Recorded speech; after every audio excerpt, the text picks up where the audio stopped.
So, may kwento ako sa inyo guys. Yung school ni baby, kasi mag-aaral na si baby guys ng 6 hours. 6 hours talaga siya mag-aaral na sa kindergarten. Kindergarten yan. 2 years kasi yung kindergarten is bago mag-grade 1. So, napagdesisyonan talaga ng therapist sa mga ano ni baby, mga tumutulong kay baby na mga therapist guys, at saka sa tumutulong yan sila kung saan dapat si baby ipaaral. Si baby hindi siya yun nga sila sabi nila, hindi siya mabilong sa special child kasi nga delay lang si baby, delay ng 1 year more, o lagay natin 2 years ang kanyang delayed sa mga normal babies. Ngayon si baby hindi siya pwede i-mix sa normal na mga bata sa school. Mas gusto ko sana doon kasi para makapin niya ang mga movements, ang mga galaw, ang ugali.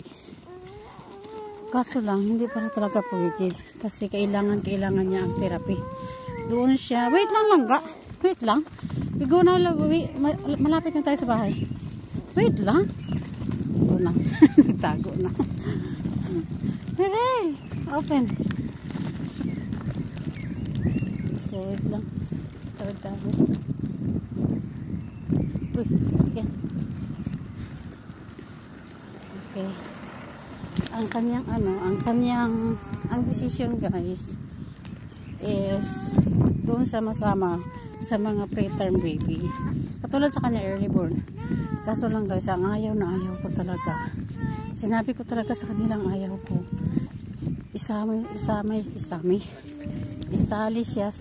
siya sa mga nagwa-wild na baby. Alam mo naman mga premature guys, si baby naman kasi hindi ganun. Kahit premature si baby, hindi siya nagwa-wild, matakot, nanginginig yan si baby sa mga batang nagwa-wild, sa mga batang nagsisigaw. Hindi ganyan si baby hindi ganyan si baby Mirel guys. Nanginginig yan, matatakot. So yun ang sinabi ko, sabi nila gagawin nila ang lahat na si Mirel hindi ma-expose sa ganyang sa doon sa paaralan.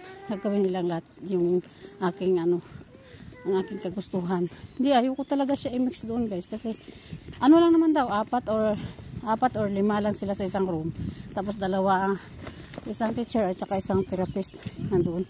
Kasi nandun lahat guys sa preterm school, nandun lahat yung mga therapy. So kailangan ni Meridian, kasi kung ang habol ko lang daw na makapi ni baby ang mga movements ng mga normal babies, magagawa daw yun ni baby once na matherapy siya doon.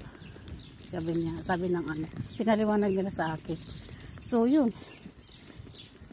sa October guys, start na sa school doon sa preterm, sa mga preterm babies. Pero gagawin daw nila lahat na hindi siya masama doon sa mga bata nga nag-wild, sa mga bata na hindi gagawin daw nila lahat.